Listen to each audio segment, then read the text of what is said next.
si Metropolitan Manila Development Authority Chief Artes, itinalagang bagong spokesperson ng ahensya, si former Philippine National Police Chief Nicolas Torre III. Ang MMDA operations naman ipinagkatiwala sa opisyal.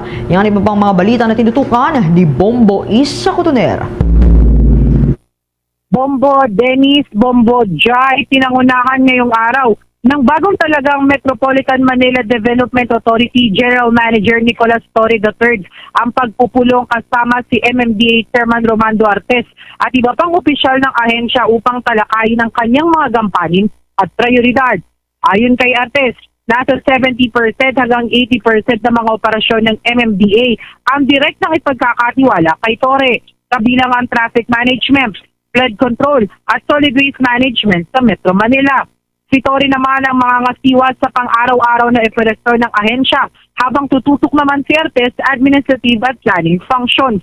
Kaugnay niyan, pakinggan natin ang tinig ng Metropolitan Manila Development Authority Chairman Romando Artes. Lahat ng operational matters na may kinalalaman sa ahensya, which is I think 70% to 80% ng trabaho ng MMDA will be under him directly. Siya lahat ang magiging charge and magpapatakbo basically na aming ahensya insofar as day-to-day operations. Inihayag din ni Artes na paigtingin na disiplina sa hanay ng mga traffic enforcers sa pamamagitan ng mas mahigpit na investigasyon laban sa mga nagkakasalang personnel. Kasama rin sa mga napag-usapan ang maagang koordinasyon sa Department of Public Works and Highways para sa flood control at infrastructure projects. Kaugnay pa nito, itinalaga rin ngayong araw si Torre bilang bagong tagapagsalita ng MMDA. Una niya ng ininspeksyon ng EDSA Rehabilitation Project at kasalukuyan rin naghahanda ang ahensya para naman sa nalalapit na Traslasyon 2026. Tiniyak ni Torre na ipagpapatuloy niya ang mga umiiral na programa ng MMDA at tututukan ang matagal ng problema sa trapiko, baha at basura. Anya, magiging data-driven ang mga polisiya ng ahensya sa ilalim ng kanyang pamumuno.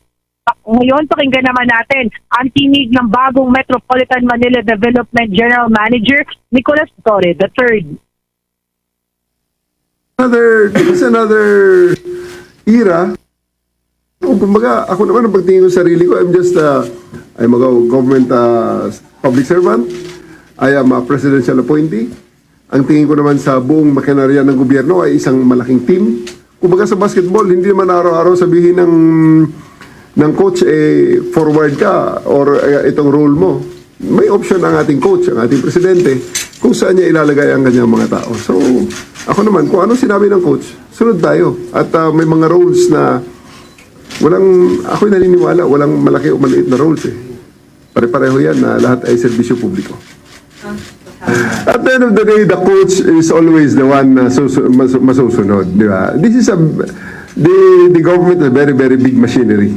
Isang malaking birokrasya yung gobyerno. At ating presidente ang nasusunod yan, especially sa mga direct presidential appointees. Samantala, sa kanyang ginawang pag-i-inspeksyon naman sa Quirino Grandstand, ngayong araw din para silipin ang pagsasagawa ng pagpupugay para sa Nazareno 2026 sa Miyerkules o Enero 7. Ayon kay Torre, wala sila nakikitang magiging aberya sa traslasyon dahil handa na ang MMDA at iba pang ahensya para sa prosesyon at pahalik ng Poong Jesus Nazareno. Tiniyak ng MMDA, katuwang ang simbahan ng iba pang otoridad na paiiralin ang mahigpit na seguridad upang masiguro ang kaligtasan ng mga deboto. Para sa Bombo Network News, ito si Bombo Isa Cotoner and this is Bombo Radio Philippines, the #1 and most trusted source of news and information. Basta Radio Bombo. For the most trusted source of news and information, visit our website at www.bomboradio.com. Follow us on Bombo Radio mobile app, Facebook, YouTube, TikTok, and X, formerly Twitter.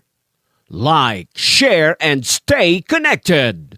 Anytime, anywhere.